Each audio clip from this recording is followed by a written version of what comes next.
Ang kwento ni Tomby. Ang kwentong ito ay hango sa totoong buhay. Mula ito sa isa nating tagapakinig. Karanasan ito ni Kaloy.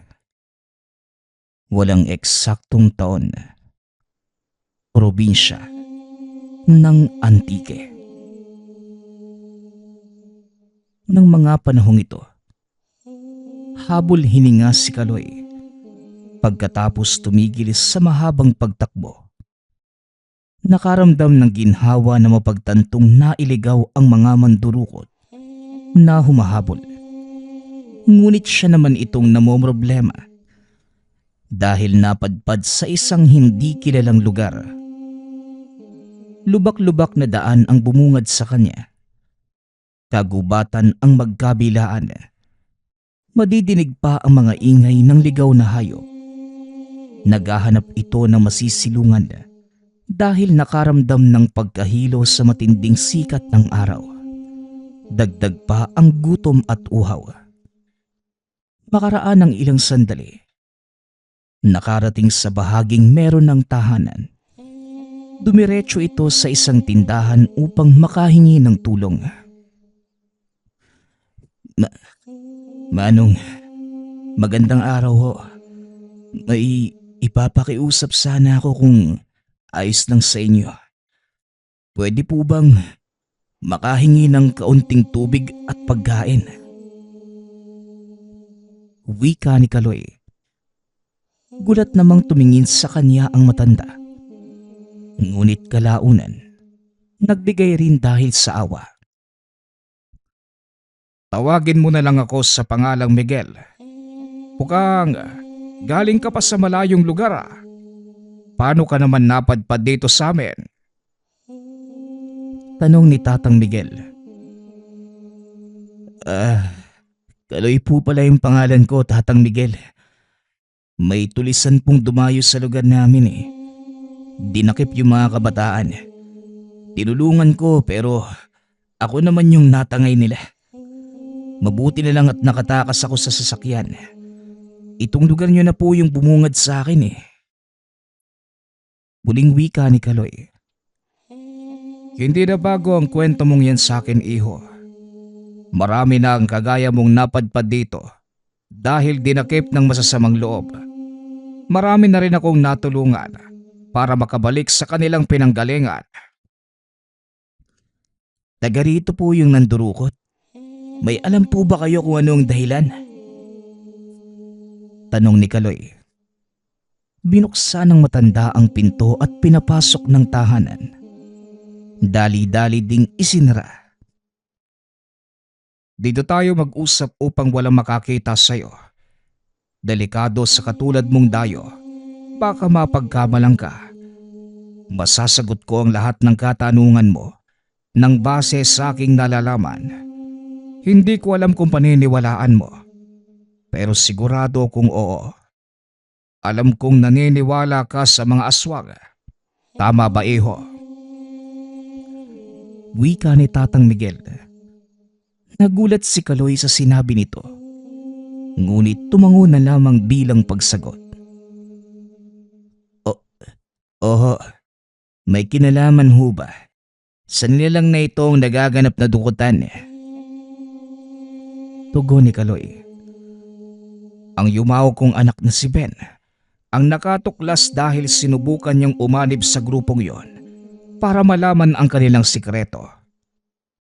Pinangungunahan ng mayamang pamilya ang sindikatong yon. Hindi lang sila nandurukot para sa ransom, kundi para na rin matugunan ang pangangailangan ng kanilang sikmura. Tugon ni Tatang Miguel.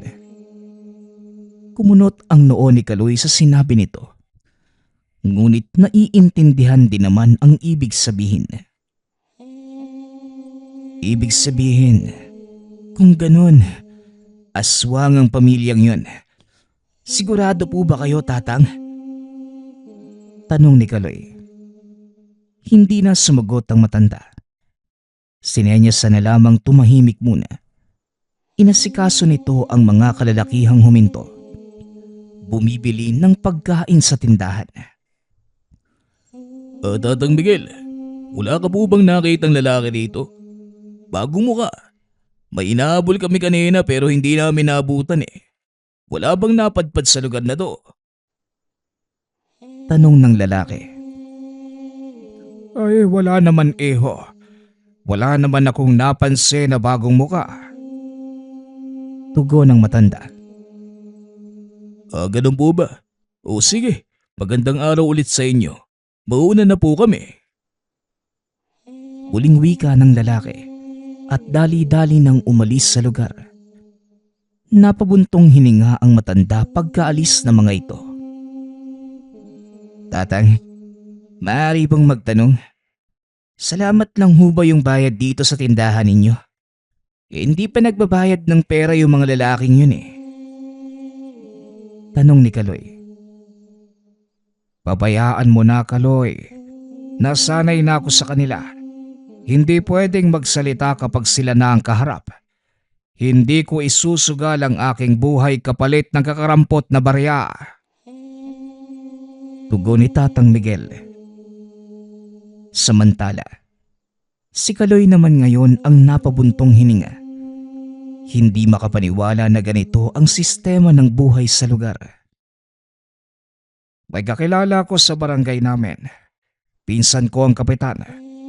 Kung gusto mong magpatulong para makauwi sa inyo, magsabi ka lang. Sa ngayon kumain ka na muna. Maraming pagkain dyan sa mesa. Magpakabusog ka lang at wag na wag kang mahihiya ha. Wika ni Tatang Miguel. Tahimik namang kumain si Kaloy.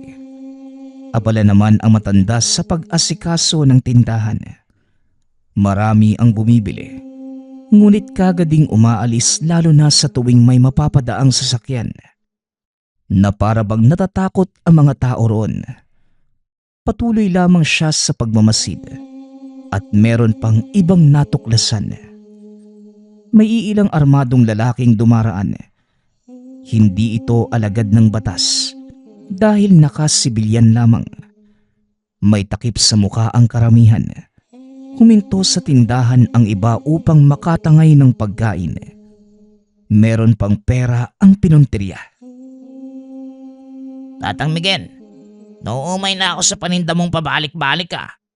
Pahingi nga ako ng pera. Bibili ako sa kabilang tindahan. Wika ng isa sa mga kalalakihan. Makikitaan ng pandidiri ang mukha ni Tatang Miguel. Ngunit wala namang nagawa pa nang tutukan siya ng baril. Dali-dali niyang ibinigay ang salaping laman ng lagayan. Nang nagpumilit pa itong kunin ang lahat ng kita, magsasalita na sana si Kaloy. Ngunit mariing sumenyas ang matanda na wag. Nadaan naman sa pakiusap at lumakad na lamang. Pagkaalis ng mga ito, dali-daling lumapit sa kanya si Tatang Miguel. Kaloy, hindi ka pwedeng magpadalos-dalos dito. Bawat maling galaw sa lugar na ito, buhay ang kapalit. Mga armado ang lahat ng yon. Kaya kung maaari, huwag kang kikilos ng masama sa kanila. Wika ni Tatang Miguel. Manong, hindi na tama yung ginagawa nila eh. Hindi sila pwedeng umasta na parang mga hari. Tugon ni Kaloy. Matagal nang mali ang nagaganap sa lugar na ito, Kaloy. Nasanay na lamang kami. Ikaw ang dayo. Kaya makikiusap ako na sundin mo na lamang ang mga sinasabi ko kung gusto mong makaalis ng buhay dito sa lugar. Muling wika ng matanda. Napabuntong hininga na lamang si Kaloy. Mahirap para sa kanya ang sumunod na sinabi nito dahil wala sa bukabularyo ng binata na tumingin lamang habang merong taong inaagrabyado. Mabilis ang kanyang mga kamay para lumaban sa mga ganong sandali. Napatango na lamang ang binata para matapos na ang usapan. Nanatili siya sa tindahan ni Tatang Miguel hanggang sa sumapit ang gabi. Wala naman itong reklamo Natuwa pa dahil meron ng makakasama. Ilang taon na rin noong huling may nakasama ako sa buhay. Pagkatapos kasing malaman ng yumao kong anak ang tungkol sa grupong yon, tinugi siya. Hindi tinigilan hanggat may hininga pa. Sa katunayan, kung sino man ang maglalakas loob na alamin ang bagay na yon, matatagpuan na lamang na nakahandusay sa daan. Lahat pinapatay nila. Pwera na lamang kung tauhan, may tsansa pang palampasin. Wika ni Tatang Miguel. Mabuti po kayo, hindi na nadamay. Alam niyo yung tungkol sa kanila eh. Oo. Pero hindi nila alam na anak ko si Ben. Magkahiwalay kasi kami. Dito ko sa tindahan. Siya naman doon sa totoong bahay namin. Parang suki ko lang siya sa tingin nila, kaya nakalusot. Isa pa, walang ibang tindahan na nagpapapasok sa kanila, kundi ako lang. Kaya iniingatan din nila na hindi ako banggain. Wala po bang nagaganap na engkwentro dito? Armado sila pareho. Tapos may nakita akong isang grupo kanina. Masama yung tingin sa kabila. Ilang beses nang nangyari ang ganyan. Sa awa ng Diyos, hindi naman ako napuruhan. Dahil meron din akong tinatangang kagaya mo.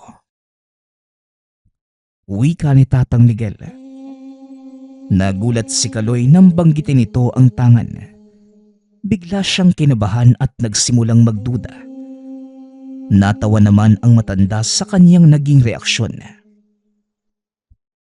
Ikaw naman, Kaloy, huwag ka nang magduda. Ito ang aking tangan. Butya ng pandakaking itim. Ginagamit ko bilang proteksyon sa mga masasamang loob, maging sa ligaw na bala. Ikaw ba, bata? Ano ang tangan mo? Tanong ni Tatang Miguel. Matagal bago nakasagot si Kaloy. Nagdadalawang isip na ipaalam ang tinatangan. Pangil ng kalabaw ho. Minana ko pa sa tiyuhin kong manunugis. Noong namaya pa siya, ako ang sumunod. Wika ni Kaloy. Napakunot naman ang noo ng matanda. Pangil ng kalabaw? Aba, ngayon pa lamang ako nakarinig ng ganyan na. Ang alam ko, merong gabay na kalabaw pero ang maging mutya ang pangil nito. Bagong bago sa pandinig ko ah. Ano ba ang taglay na lakas niya? Tanong ni Tatang Miguel. Sapat lang ho, Manong, para mairaos ko ang bawat engkwentrong susuungin ko. Tipid na sagot ng binata. Napatawa na lamang ang matanda. Ayos lang, iho. Hindi mo naman kailangang idetalye. Pasensya na sa mga katanungan ko ha. Naninibago lang ako dahil bago sa aking pandinig. Siya nga pala, gamitin mo na ang papag na ito. Merong kumot at unan dyan. Doon ako sa kabila. Matulog ka na ha. Muling wika ni Tatang Miguel. Sa paglipas ng oras, hindi makatulog si Kaloy. Bukod sa namamahay, naninibago din ito sa paligid. Umaalingasaw din ang kakaibang amoy mula sa labas. Mapanghe at parang nasusunog na kung anong bagay. Hindi niya ito maintindihan. Kaya dahan-dahan itong lumabas ng tahanan upang malaman. Ngunit pagkalabas na pagkalabas, bumungad kagad sa kanya ang sagot. Ang amoy ay nagmumula sa isang nilalang. Napakunot ang noo ng binata habang naroon sa kinatatayuan. Teka, kakaiba ang amoy ng aswang na ito. Parang sinunog na laman ang goma. Hindi naman sobrang masakit sa ilong, pero parang malabo. Wika nito habang nakatitig sa nilalang. Pumasok muli ito ng tahanan Naghanap na magagamit na patalim. Balak na sanang tugisin ang nilalang. Ngunit dali-dali itong pinigilan ni Tatang Miguel. Kaya hindi nagawa ng binata. Kaloy, hindi sa lahat ng pagkakataon pwede kang mangelam sa nangyayari sa paligid.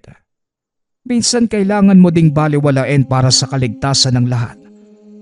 Ang nilalang na yan, miyembro ng pamilyang aswang. Sa sandaling malaman nilang may tumutugis dito sa lugar, hindi lang ikaw ang babalikan nila. Kaming lahat ng nakatira dito mapeperwisyo din. Pagpapaliwanag ni Tatang Miguel. Ano ang ibig niyong sabihin? Tatang, hindi po ako yung tipo na hahayaan na lamang magpalaboy-laboy yung aswang. Nakagaya niyan. Maaari yang makapangbiktima ng iba. Tugon ni Kaloy. Ang punto ko, Kaloy, kung sasaktan mo yan, buong grupo ang makakalaban mo. Hindi lang ikaw. Lahat kami sa lugar na ito, madadamay. Nangyari na ang bagay na yan ilang taon na ang nakalilipas. Maniwala ka man sa hindi, pinaulanan ng bala ang mga kabahayan. Milaltrato ang mga tao. Kung meron kang malasakit na natitira, pakiusap, magpigil ka muna. Muling wika ng matanda. Hindi lubos maunawaan ni Kaloy ang sinasabi nito. Labag sa kanyang kalooban ang panoorin na lamang ang nilalang na malayang nagpapalaboy-laboy sa labas at naghahanap ng bagong mabibiktima. Ano pa ang silbi ng pagiging manunugis ko kung ganito lang po yung gagawin ko, Tatang? May tamang pagkakataon para umatake, Kaloy. Kung makakapaghintay ka pa, magagawa mo ang iniisip mo. Tugon ni Tatang Miguel. Po, tamang pagkakataon. Kayo na ho mismo ang nagsabi na sa oras na masaktan ng aswang na yan, lahat ng mga taga rito mananagot. Ano pa ba yung tamang pagkakataon na sinasabi niyo? Sa tingin ko, desidido kang puksain ng aswang kaya may aaminin ako sa'yo. Makinig kang mabuti.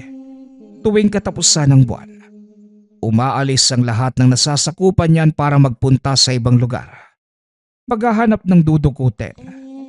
Sa mga sandaling yan, ang mag-asawa at anak na lamang ang matitira sa tahanan. Pwede mo silang sugurin kung kaya mong kalabanin sila ng sabay-sabay. Katulad lang din naman sila ng karamihang aswang. May kahinaan at kung mahuhulaan mo yon, matatalo mo sila ng walang kahirap-hirap. Pagpapaliwanag ni Tatang Miguel. Napaisip si Kaloy sa sinabi ng matanda. Katapusan ng buwan, ilang araw pa ang hihintayin. Mula sa bintana, muli itong sumilip sa labas. Wala na roon ang aswang. Ngunit nanghihinayang siya sa pagkakataon. Kaloy, alam ko mahirap para sa iyo ang ganito. Pero iho, alang-alang sa akin, sa amin na mga mamamayan dito, kailangan mong magtiis. Magagawa mo rin ang gusto mong puksain ang mga aswang na yon. Sa tamang pagkakataon, iho, magpahinga ka na. Malalim na ang gabi. Wika ng matanda. Napabuntong hininga na lamang si Kaloy. Wala nang nagawa pa. Kinabukasan, madaling araw pa lamang gising na si Tatang Miguel. Kasalukuyang nagkakape nang bumangon si Kaloy. O Kaloy, magandang umaga sa iyo. Halika, sabayan mo kong magkape. Alam kong masama ang loob mo dahil sa nangyari kagabi. Tiis-tiis lang talaga, iho ha. Ako man gustong gusto ko ng puksain ang mga yan para sa ikakatahimik ng lahat, kaso nagdadalawang isip ako. Hindi naman ako matapang katulad mo Wika ni Tatang Miguel. Kung ganun, para sa proteksyon lang ang tangan ninyo, hindi nyo ginagamit para labanan ng mga nilalang Tanong ni Kaloy. Ganun na nga iho. Matanda na ako noong nagkaroon Mahina na ang katawan para sumuong pa sa mga labanan. Tinatangan ko na lamang ito para maging proteksyon sa araw-araw na panganib. Ikaw, sa tingin ko sa'yo, isa kang magiting na manunugis. Sa tindig mong yan, hula ko, marami ka nang napuksa, tama ba? Sa awa ng Diyos, Tatang, mangilan-ngilan na rin po yung natugis kong kampo ng impyerno Bata pa lang ako. Noong natuto pero hindi kaagad nagsimula. Natatakot ako Pero kalaunan, nalusaw din ang takot na yon at naging matapang ako. Mabuti ka pa iho. Kung pinata pa ako noong nagkaroon ito, siguro magiging kagaya mo ko at naubos na sana ang mga halimaw dito sa lugar. Kaso, hindi na natin may babalik ang panahon. Mabuti nga napadpad ka rito sa amin. Aasahan ko ang tulong mo, Kaloy. Po, anong ibig niyong sabihin? Anong tulong ang maaasahan niyo sa akin? Tanong ni Kaloy. Kilala ko ang mga astang ganyang, Kaloy. Hindi mo man sabihin. Alam kong hindi ka aalis dito hanggat hindi mo napupuksa ang nilalang. Kaya aasa kong magagawan mo ng paraan ng bagay na ito.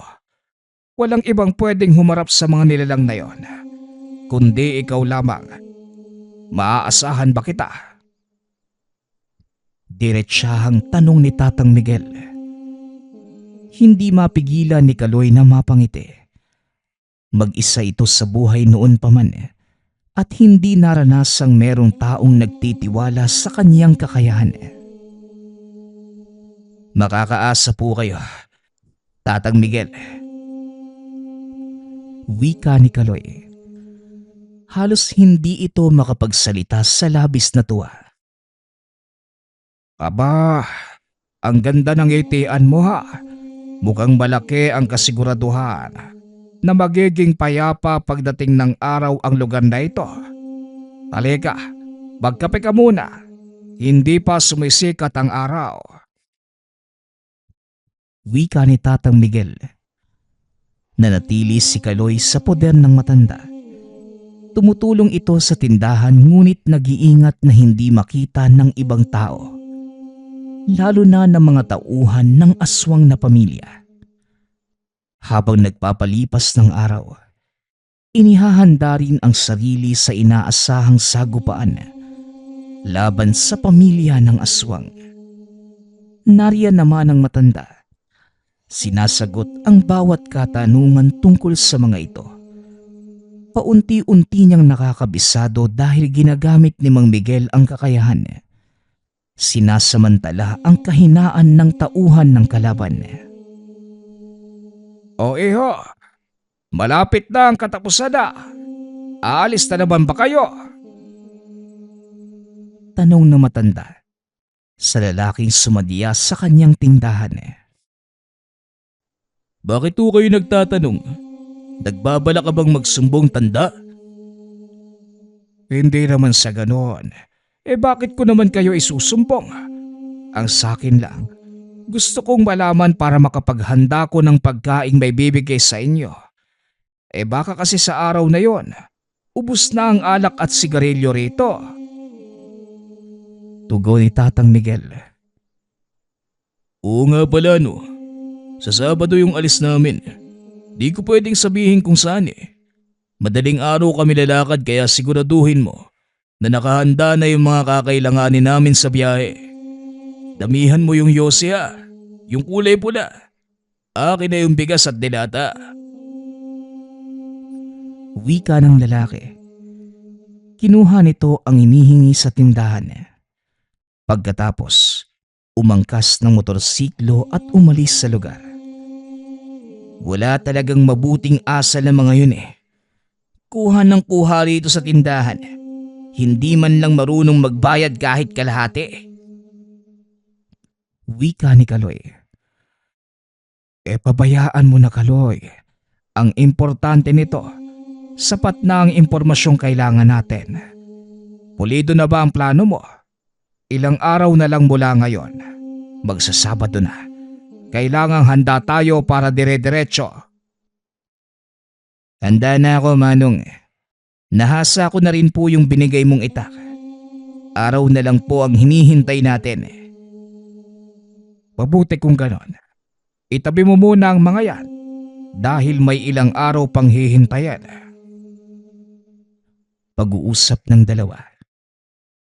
Habang nagpapalipas ng araw, minabuti ni Kaloy na magmanman. Hindi siya pinigilan ni Mang Miguel na umalis. Pinuntahan niya ang kagubatan kung saan naroroon ang tagungkutan ng mga kalaban. Sa mismong bundok ito gumawa ng tahanan. Hindi masyadong halata ng iilan. Kung hindi lang siya nasabihan kung saan banda, malalagpasan mo kagad. May mangilan-ngilang kalalakihang nagbabantay sa labas. Malayo man ang mga ito, ngunit naaamoy pa rin ang samyo ng pamilyang aswang. Sa katunayan, nakita niya ang padre de pamilya. Kung titignan, parang mga rebeldeng pinaghahanap ng otoridad. Nang mapansin niyang nagsikalat ang mga tauhan nito, napaatras na ang binata. Maaga pa para sumugod, kaya babalikan ko na lamang kayo. Wika niya sa sarili, sabay alis. Hanggang sa mabilis na lumipas ang mga araw, sumapit ang itinakdang oras ng pag-alis ng mga tauhan nito. Nakahanda na si Kaloy sa paglusob, ngunit pinabaunan muna ng paalala ni Tatang Miguel. Kaloy, hindi bang kita kilalang lubos? May tiwala pa rin ako sa iyo. Aasahan kong pagbalik mo rito sa aking tahanan, napuksa mo na ang pamilyang yon. Huwag ka ring magpadalos-dalos, iho ha. Kung alanganin, umatras ka muna. Marami pang pagkakataon at huwag kang sumugal sa alanganing sitwasyon. Paalala ni Tatang Miguel. Huwag ho kayo mag-alala. Pakatatandaan ko po ang lahat ng yan, Tatang Miguel. Maraming salamat sa tiwala. Lalakad na ho ako. Tugon ni Kaloy. Hinatid siya nito ng tanaw. Dumiretso si Kaloy sa kagubatan. Naging mapagmatiyag sa paligid dahil kahit wala pang nakikitang nilalang, maraming bakas sa hangin. Nang makarating sa tahanan nito, hindi siya nakalusob kagad dahil may mangilan-ngilang nakatambay sa labas. Nako, nagkamali yata si Tatang Miguel sa pagkakataong to. Hindi lahat ng tauhan umalis. Meron pang naiwan na iilan. Pero mukhang kaya ko naman to Wika ni Kaloy. Naghanap ito ng tiyempo. Pinag-aralan ang bawat galaw ng mga bantay. Nagsusugal pa ang mga ito at masyadong abala ang atensyon sa mga hawak na baraha. Inagaw niya ang pansin. Alisto nang madinig ang pagsipol. Ang ginawa niya, niligaw niya ang mga ito sa kakahuyan. Isa-isang inimbahan hanggang sa naitumba. Pagkatapos, nagmamadaling bumalik upang ang pamilyang aswang naman ang atupagin. Bago tuluyang lumusob, isang malakas na orasyong proteksyon muna ang sinagawa. Saktong pagkatapos ng orasyon, bumungad sa kanya ang padre de pamilya. Hinahanap nito ang mga tauhan. Dali-dali siyang lumabas upang harapin. Antingero, ang lakas ng loob mong lumusob dito. Dito pa talaga sa mismong pamamahay ko. Alam mo bang walang manunugis na nagtagumpay sa pagpuksa sa pamilya namin? Isang pagkakamali ang binabalak mo, bata! Wika ng lalaki. Ganyan ba talaga yung lahi niyong mga aswang eh? Nauuna ang kadaldalan. Kung inakala mong mabibigo ko, bakit hindi natin subukan para magkaalaman? Hamon ni Kaloy. Aba, masyado ka namang nagmamadaling mamatay. Kalmahan mo lang bata. Diyan din naman ang bagsak mo. Tinatago mo pa ang iyong muka sa ilalim ng tela. Bakit? Natatakot ka bang makilala? Hindi ka taga rito ano? Masyado ka naman maraming sinasabi. Bakit hindi ka nalang magpalit ng anyo para makapagsimula na tayo? Nakakabagot ka. Wika ni Kaloy. Napangiti ang lalaki. Ilang sandali pa biglang may umatake sa likuran ng binata. Mabilis naman itong nakabawi. Hinabol ng pagtaga ang aswang. Nakakailag naman ngunit sa huli ay natamaan. Malala ang natamong sugat. Pagapang itong papalayo sa kanya, kitang-kita din niya ang pagkikiskisan ng ngipin ng lalaki. Binata pa pala ang isang to. Mukhang hindi sanay sa pakikipaglaban . Puro lang atake at walang depensa. Kaya yan, napuruhan. O ikaw, anak mo ba ito? Mana yata sa'yo ano? Tanong ni Kaloy. Mas lalong naglangit-ngit sa galit ang lalaki nang apakan niya ang ulo ng aswang. Hinang-hina na ito ng mga sandaling yun. Hindi mo man sabihin, pero base sa reaksyon mo, anak mo nga ang isang to. Ang asawa mo ba nariyan din sa loob? Tawagin mo para isabay-sabay ko na kayong lahat. Nanlaki ang mga mata ng lalaki nang paulit-ulit na tinaga ni Kaloy ang aswang. Ilang sandali pa ang lumipas. Wala na itong buhay. Dahil dito, wala nang nagawa ang lalaki kundi sumugod. Hindi na nagpalit ng anyo, ngunit malakas pa rin. Sa tanang buhay ko, wala pang nanakit sa aking pamilya. Ikaw lang ang bukod tanging nangahas. Tandaan mo, hindi kita bubuhayin. Wika ng lalaki. Paano kung ikaw ang sabihan kung hindi kita bubuhayin? Malulungkot ka ba? Pangaasar pa ni Kaloy. Hindi na sumagot ang padre de pamilya. Patuloy lamang ito sa pagsugod. Habang nagsasagupaan, lumabas ang aswang na babae. Dali-daling hinila ang bangkay ng anak. Sumigaw pa ito na patayin siya at pagbayarin sa kasalanang ginawa. Habang tumatagal, mas lalong lumalakas ang nilalang. Nasaan yung tao lamang ito ngunit hindi maikakaila ang kakayahan. Ilang beses ding naitumba si Kaloy. Kamuntikan pang mapuruhan. Ang lakas mo . Sayang dahil hindi mo na ipamana sa anak mo. Tignan mo nga yung asawa mo. Nagluluksa na sa kamatayan ng anak niyo. Wika ni Kaloy. Paraan para malingat ang lalaki. Nang sandaling napalingon ito, bumuelo ang binata. Inatake sa likod ang nilalang. Dito na nakalamang si Kaloy. Hawak-hawak pa sa leeg ang aswang. O sige, subukan mong humakbang. Pupugutan ko ng ulo ang pinakamamahal mong asawa. Wika ni Kaloy. Nang mapansin ang babaeng aswang na gustong lumapit, natakot naman ito at tumigil.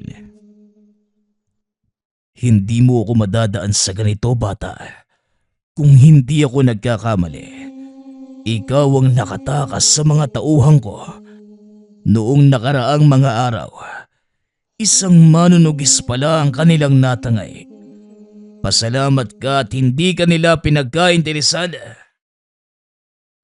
Wika ng lalaki. Kahit hirap na sa pagkilos, dahil patuloy lamang si Kaloy sa pagsakal sa kanya. Pasalamat ka mo mga tauhan mo na hindi ko naisipang iligpit sila sa mga sandaling yon. Marami ka ng taong nabiktima. Dumarayo pa sa iba't ibang lugar para mandukot ng mga inosente. Ano bang ginagawa mo sa kanila? Ano pa ba sa tingin mo? Gusto mo bang sabihin ko pa sa mukha mo? Ang iba ginawa naming pagkain at ang mga lamang loob nila ibinibenta para naman pagkakitaan. Sapat na ba ang sagot ko sa'yo? Tanong ng lalaki. Mas diniina ni Kaloy ang pagkakasakal. Napadaing ang lalaki nang unti-unting bumaon ang patalim sa leeg. May gana ka pang sumagot ng ganyan. O sige, tignan natin kung makakatawa ka pa. Wika ni Kaloy. Hindi na nagdalawang isip ang binata. Itinarak ang itak sa leeg nito. Sinunda ng taga sa ulo at muka. Pagbagsak ng lalaki sa lupa, sumunod naman ang asawa. Pinaulanan siya ng kalmot. Sinubukan pang mangagat. Mas bagay kang maging aso kumpara sa aswang. Tumubi ka na sa asawa at anak mo. Wika ni Kaloy.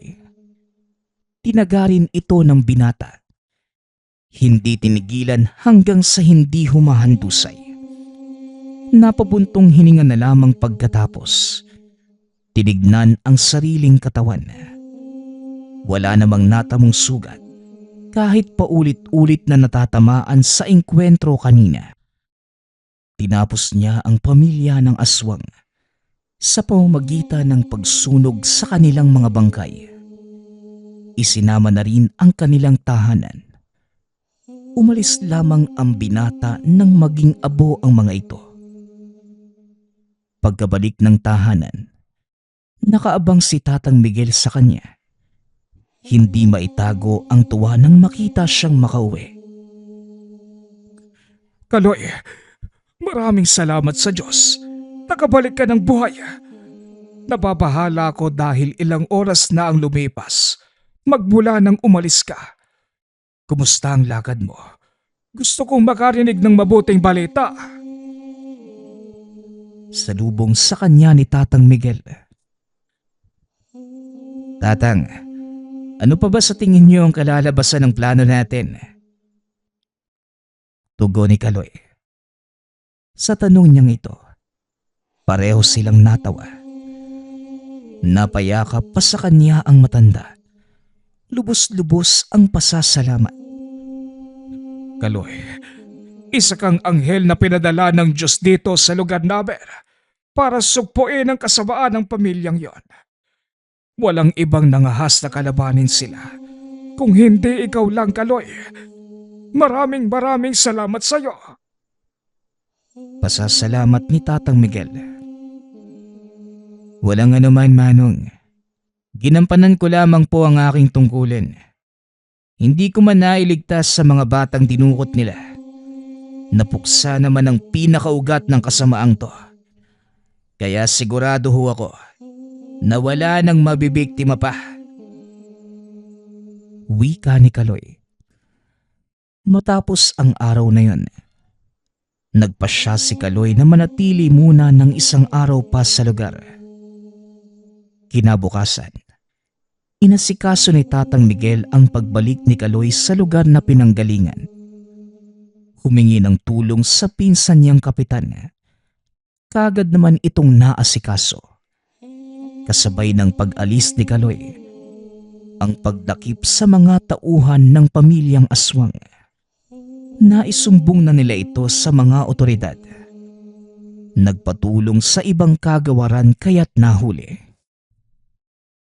Para kay Kaloy, Hindi man sinasadya na mapadpad ito sa lugar. Ngunit yon ang nagdulot ng pagbabago nang mapatay niya ang pamilya ng aswang na matagal nang nagbibigay kadiliman sa lugar at nagbigay ng kalayaan sa mga taong naroroon. Matapos ang tagpong ito, hindi na siya muli pang nakabalik sa sitio.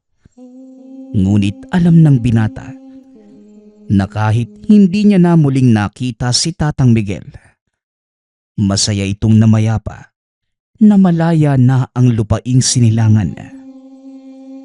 Lahat ng ito ay dahil lamang sa manunugis na si Kaloy at mutya sa pangil ng kalabaw. Ang susunod nating kwento ay mula sa isa nating tagapakinig. Karanasan ito ni Moti. Walang eksaktong taon. Probinsya ng Leyte. Ilang buwan pa lamang ang nakalilipas magmula nang manirahan si Moti sa tahanan ng lolo sa Leyte. Dating taga Maynila, ngunit kinakailangang pumunta ng ina sa ibang bansa dahil nabigyan ito ng pagkakataong makapag-aral ng medisina. Hindi niya gustong mag-isang maiwan ang anak sa tahanan, kaya naman minabuting dalhin na lamang sa lolo. Binata na si Moti ngunit labis pa din ang pag-iingat ng ina. Bago pa man umalis, napakadaming ibinili nito sa lolo. Natatawa naman si Tandang Bakong dahil masyadong nag-aalala ang ina sa anak. Kung gaano kadalubhasa si Tandang Bakong bilang isang albularyo, ganun din kadalubhasa ang ina ni Moti sa pagiging doktor. Magkasalungat man ang paniniwala ng dalawa, ngunit hindi ito nagiging hadlang sa mabuting samahan ng pamilya. Lahat merong respeto sa isa't isa. Kaya naman bukas ang isipan ni Moti sa paraan ng panggagamot ng lolo at ng ina. Sa maikling panahon na paninirahan sa piling ni Tandang Bakong, nasanay na ang binata sa pang-araw-araw na ginagawa sa tahanan. Tumatanggap ng iba't ibang uri ng pasyente dahil nakakagamot ito sa pamamagitan lamang ng mga dasal at nangis. Hindi mapigilan ng binata na mamangha sa kakayanan ng lolo. Isang araw, nagkaroon ng kaibigan si Moti. Bandang 9:00 ng umaga, nagpaalam ito kay Tandang Bakong na pupunta muna sa tahanan ng isa sa mga kaibigan. Pinayagan naman ito ng lolo. Nagbili na mag-iingat sa daan. Bago tuluyang makaalis, napansin ng binata ang isa sa mga pasyente ng matanda. Ang buong mukha nito ay naging kulay berde at mukhang napakagaspang din ng balat. Matapos matitigan, umalis na din dahil nakita ni Moti na nasa labas na ng bakuran ang kaibigan at nag-aantay. Sa buong maghapon, wala naman ibang ginawa ang magkakaibigan kundi tumambay sa bundok. Dahil bawal nang magpunta doon sa susunod na linggo dahil Kwaresma na, sinulit nila ang pag-akyat at nanguha ng buko. Tuwang-tuwa naman ang binata. Nagustuhan niya talaga ang bundok simula nang makauwi ng probinsya. Ilang oras pang kumain ang magbabarkada ng buko at bandang 6:00 ng gabi, naglakad na papauwi. Pagkarating sa bakuran, nagulat si Moti dahil nagsikalat na ang mga gamit ng lolo. Unti-unting lumapit. Nagulat dahil ito ang mga libreta ng matanda na itinatago sa isang baul. Punit-punit lahat na parang may galit ang sino mang gumawa. Dahil sa nakita, nakaramdam ng kaba si Moti. Patuloy na naglakad papasok. Naghanap sa bawat sulok ng tahanan ngunit ni anino ng lolo, hindi na nakita pa. Dali-dali itong lumabas ng tahanan para itanong sa mga kapitbahay kung nakita ba nila ang matanda. Lahat naman ng mga ito ay sumagot na hindi. Madilim na ang daan. Nakaramdam na din ng pagod ang binata. Kaya napagpasyahang umuwi. Biglang nagulat si Moti ng kalabitin ng isang baliw na babae na nasa likuran. Ito ang matagal ng baliw na naninirahan sa barangay. Ayon sa sabi-sabi, iniwanan ito ng asawa at hindi kinaya ng isipan. Hindi naman ito nagwawala o nananakit. Madalas mahilig lang itong magsalita sa napakababang boses. Tinignan ito ni Moti. Tinanong kung ano ang kailangan. Hindi man maayos ang pananalita. Pilit pa din itong iniintindi ng binata. Nalaman mula doon na huli nitong nakita ang lolo na may kasama na isang babae. Nang tanungin niya ang baliw kung saan pumunta, kaagad namang tinuro ng baliw ang direksyon. Bukod doon ay wala ng ibang impormasyon pa ang nasabi. Nagdadalawang isip ang binata na sundin ang itinurong daan. Papunta ito sa gubat at naalala din ang sinabi ng mga kabarkada. Mapanganib doon tuwing gabi. Dahil baguhan at hindi pa naman lubos na kabisado ang lugar, minabuti ni Moti na umuwi muna habang ang baliw naman hindi na napansin kung saan napunta. Pagka-uwi ng tahanan, hindi niya maiwasang manghina. Dahil hindi alam kung nasaan na ang lolo. Kahit magulo ang isipan, minabuti ng binata na magpahinga at kinaumagahan na magpatuloy sa paghahanap. Pagsapit ng umaga, hindi pa man nakakabangon may nadinig ng katok sa pintuan. Kaya kagad itong tumayo at pinagbuksan. Isang matandang lalaki ang tumambad na halos kasing edad lamang ng lolo. Ikaw ba ang apo ni Bakong? Hanapin mo ang libretang nababalot ng pulang tela sa mga kagamitan ng lolo mo. Pagkaabot mo sa akin, maghanda ka na at meron tayong pupuntahan. Wika ng matanda. Dahil sa nadinig ang pangalan ng lolo, hindi na ito nagdalawang isip pa at kagad pumasok sa kwarto. Hinalungkat ang lahat ng gamit ng lolo pati na din ang baul. Hanggang sa nahanap ang sinasabi ng matanda. Maalikabok, nakabalot sa pulang tela. Hindi man binuksan ngunit sigurado na ang binata na yon ay isang libreta dahil sa hugis nito. Inilagay na lamang sa bulsa at mabilisang nagpalit ng pang-itaas na damit. Pumunta na sa matanda at iniabot ang libreta. Hindi naman ito nagsalita pa. Diretsyong naglakad kaya sumunod na lamang si Moti. Habang naglalakad ang dalawa, napapatanong pa ang binata sa kalagayan ng lolo. Ngunit ang palaging sagot ng matanda, maya-maya ay malalaman mo ang kasagutan. Kaya naman hindi na nangulit pa si Moti. Halos 2 oras ang lakaran hanggang sa makarating sa isang kubo sa gitna ng gubat. Iniabot ng matanda kay Moti ang libreta at sinabing, "Kinakailangan mong maghanda, Moti. Ikaw mismo ang magliligtas sa sarili mong lolo. Buksan mo ang libreta at basahin mo ng pabaliktad.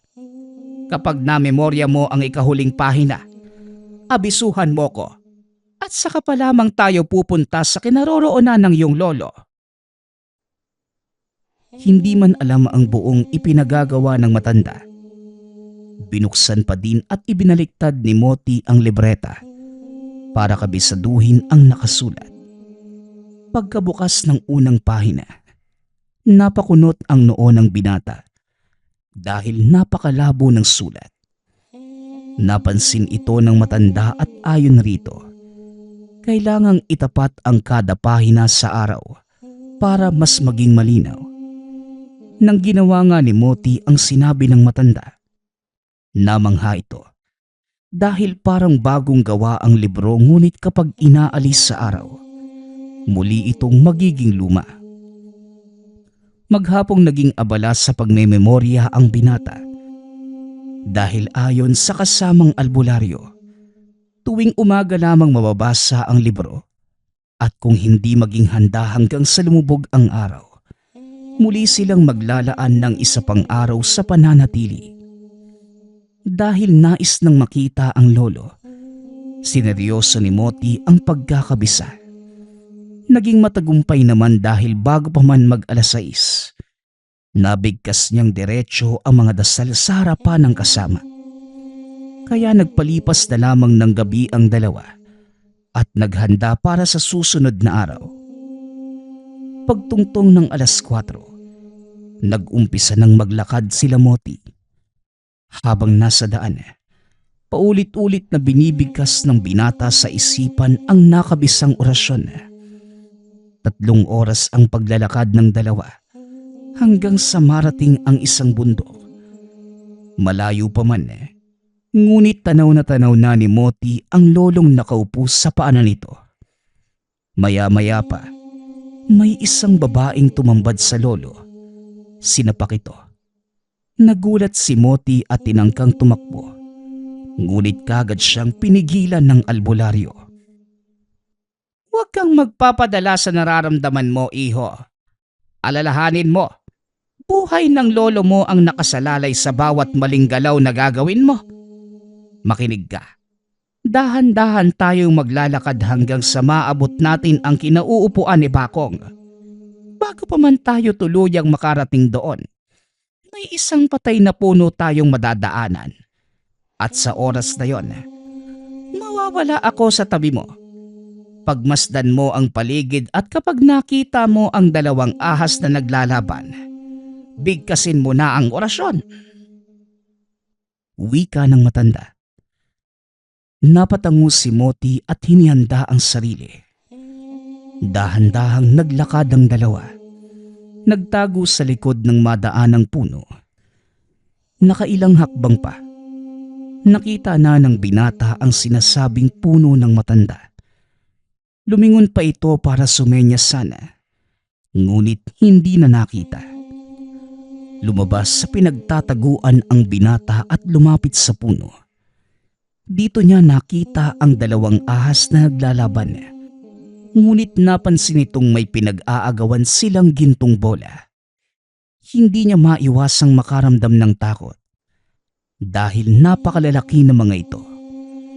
Habang papalapit, mas malakas niyang binibigkas ang orasyon hanggang sa nakitang mamatay ang isang ahas. Napatigil ito sa pagbigkas. Maya-maya pa, lumapit ang isang ahas sa kanya. Hindi alam ni Moti ang gagawin dahil nakatitig lamang ito sa kanya habang iginagalaw ang ulo. Hanggang sa bumuka ang bibig, may iniluwa na puting bato. Pinulot ng binata ang bato at tumakbo papunta sa kinaroroonan ng lolo. Dumating itong naghahabol ng hininga. Walang ano-ano. Itinapat ng isang babae sa dibdib ang napakahabang itak. Tinitigan ito ni Moti. Nabatid na yon ang babaeng nagpagamot sa lolo dahil hindi pa din nawawala ang kung anumang kulay berde nito sa buong muka. Tinignan naman ng binata ang lolo. Nakitang lumuluha habang nakatingin sa kanya. Hindi makabitaw ng salita dahil sa telang nakaharang sa bibig. Nagulat naman ito nang biglang idiniin ng babae ang patalim sa dibdib. May kung anong bumulong sa tenga ni Moti. Itinapat sa babae ang hawak na bato. Kasabay nun, may isang ahas na tumuklaw sa binti ng babae at bigla itong humandusay sa lupa. Matapos ay yumuko kay Moti sabay gumapang papalis. Nang makaalis ng tuluyan, lumapit na ang binata sa lolo. Tinanggalang nakapulupot na lubid sa kamay. Nagulat ito nang makitang putol na ang mga daliri ng matanda. Dahil dito, maluha-luha ang binata sa bayakap sa lolo. Sa mahinang boses, narinig niyang nagpasalamat ito sa kanya. Inalalayan na ni Moti si Tandang Bakong. Dahan-dahang naglakad papauwi. Nang magawi sa may patay na puno, hinanap nito ang kasamang albularyo. Ngunit hindi na niya muli pa itong nahanap. Wala na ding nakitang ahas pa sa lugar. Itinuloy na lamang na maglolo ang paglalakad. Pagkarating sa tahanan, naabutan niyang nakaupo sa may bakuran ang albularyo. Mabuti naman at napagtagumpayan mo, Moti, ang pagsubok. Ipasok mo na si Bakong para magamot ko na ang mga natamo niyang sugat. Wika ng albularyo. Inalalaya ni Moti ang lolo hanggang sa makaupo ito sa loob. Pinatanggal ng manggagamot ang pang-itaas na damit. Nagulat ang binata nang makita ang mga pasa sa katawan. Kaagad din naman itong pinahiran ng langis ng kasamang albularyo. Bago pa man matapos, may usal itong nabanggit, kasabay ng pagtakip sa mga putol na daliri. Matapos ay nagpaalam na at umuwi. Sa buong maghapon, nagpahinga na lamang si Tandang Bakong. Nangihina pa ang katawan nito. Pagsapit ng 7:00 ng gabi, matapos makapaghapunan kasama ang lolo, nagpahangin muna si Moti sa bakuran. Habang nakaupo, naramdaman itong gumalaw ang bato sa bulsa kaya naman hinugot niya ito. Pagkakuha, nakita niyang nagliliwanag ang bato nang walang ano-ano'y. Bumungad sa harapan ng babaeng baliw sa barangay. Katabi ang isang ahas. Pinagmasdan niyang mabuti ang ahas at nabatid na yon ang mismong ahas na tumulong sa kanya sa bundok. Ngumiti naman ang baliw. Sa unang pagkakataon, nakapagsalita itong klaro sa tenga ni Moti. Ayon dito, pangalagaan ang mutya. Dahil sa kanya lamang ito pinagkaloob ng kalikasan. Matapos mabanggit ang mga katagang yon, kagad naglaho ang dalawa. Nanatili namang tulala si Moti dahil napakabilis ng mga pangyayari at bakit sa kanya pa naibigay ang mutya. Pagkapasok ng tahanan, inilahad niya sa lolo ang mga nangyari. Natuwa naman ito at sinabing, "Mapalad ka po. Marami ang naghahangad ng mutya na yan dahil sa kakayahang makapagturo ng mga sinaunang mga ginto. Sa katunayan, yung babaeng nagdala sa akin sa bundok ayan yung pakay. Pinilit niya akong kunin ang mutya, ngunit hindi naman ako nagtagumpay dahil hindi para sa akin niya nakalaan. Kahit albularyo pa ako. Pagkaingatan mo yan, apo.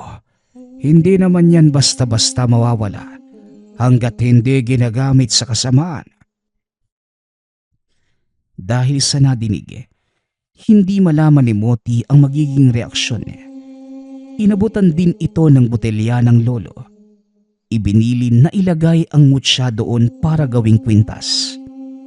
Magmula ng araw na yun, unti-unti nang natanggap ni Moti ang kaloob na mutya. Hindi naman ito nagkamali sa tamang paggamit dahil sa gabay na rin ng lolo. Hanggang sa lumipas ang ilang taon, nakauwi na rin ang ina. Ngunit hindi naman siya nito nagawang kontrahin o pagbawalan sa tinatangan.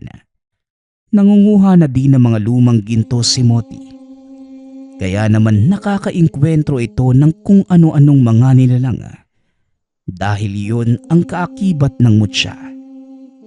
Ang mga pera naman na nakukuha sa pagbenta ng ginto, karamihan ibinibigay sa pagpapaayos ng simbahan. Sapat lang ang kinukuhang halaga sa pambili ng sariling pangonsumo. Hindi nagtagal. Dahil sa katandaan, sumakabilang buhay na si Tandang Bakong. Samantalang hindi naman pinagpatuloy ni Moti ang panggagamot ng lolo. Ngunit patuloy naman ito. sa pagtulong sa mga nangangailangan.